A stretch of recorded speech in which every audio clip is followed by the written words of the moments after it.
Ramayan Part 2, The King of Ayodhya. As foretold by Brahma, Valmiki began composing the story of Ram.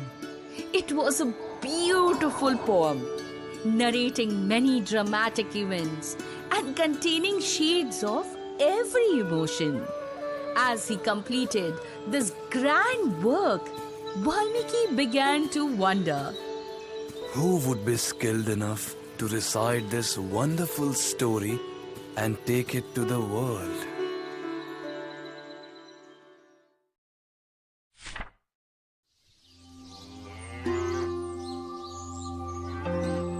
As he mulled over the thought, his eyes fell upon Love and Kush, two young boys who lived in his hermitage. They were knowledgeable and could do justice to narrating the story. They were the sons of Sita, a woman Valmiki had found when she was pregnant with them.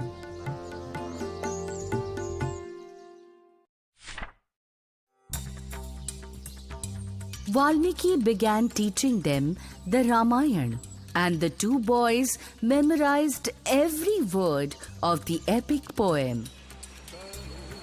As they began reciting it with passion, large audiences started gathering to listen to them. Slowly, their fame spread far and wide.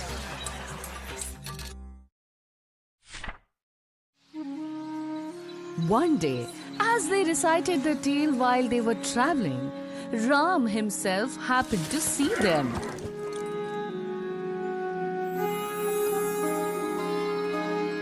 Impressed by the manner in which they were narrating his story, he invited them to his palace.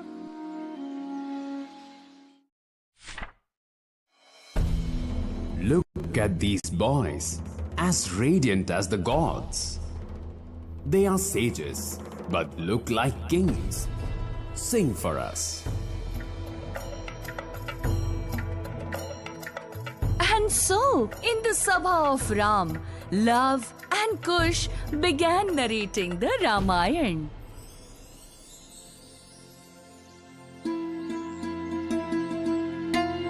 Ruler of the kingdom of Ayodhya, Dashrath was known to be just and brave. From the window of his palace, he looked out at his lovely capital city of Kosal on the banks of the Sarayu River.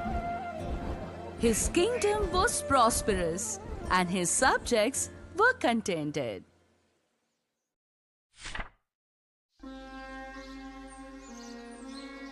Yet, he was an unhappy man.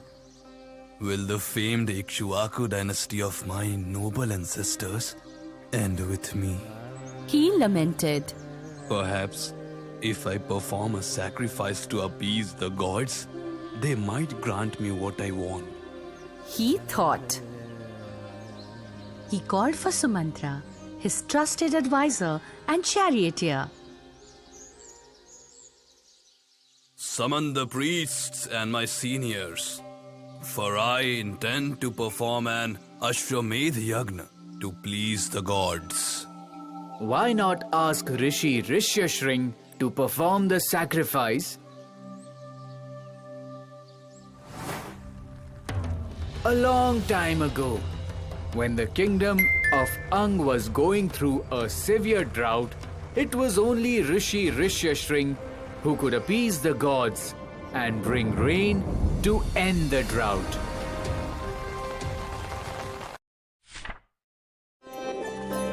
The kingdom of Ang was ruled by his friend King Rompad. And Rishi Rishyashring was married to Rompad's daughter Shanta. Remembering this, King Dashrath's eyes lit up.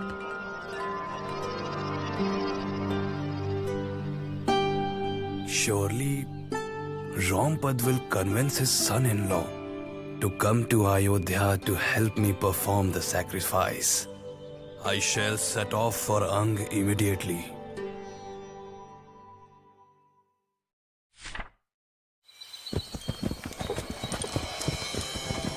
Over the next few days, traveling across forests and rivers, King Dashrath and his entourage reached Ang.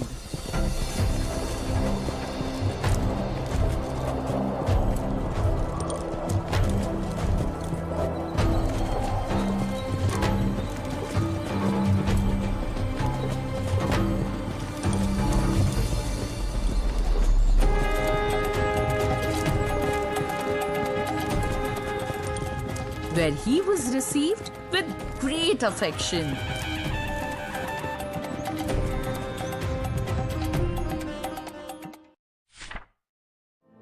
King Dashrath shared his unrest with his friend.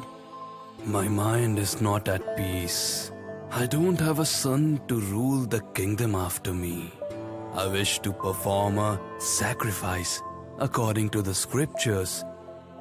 If Rishi Rishyashring is able to perform the sacrifice for me, I will be able to achieve my heart's desire. I request your permission to allow your daughter Shanta and son-in-law Rishyashring to come to my city to perform the necessary rites. Certainly.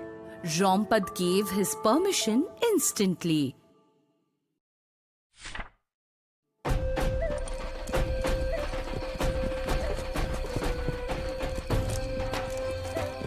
Dashrath was delighted and his heart filled with hope.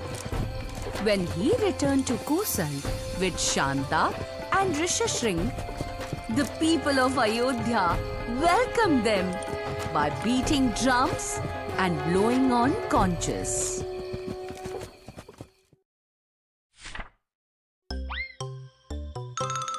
You may be wondering why Dashrath was so desperate for a male child. The answer to that lies in changing value systems.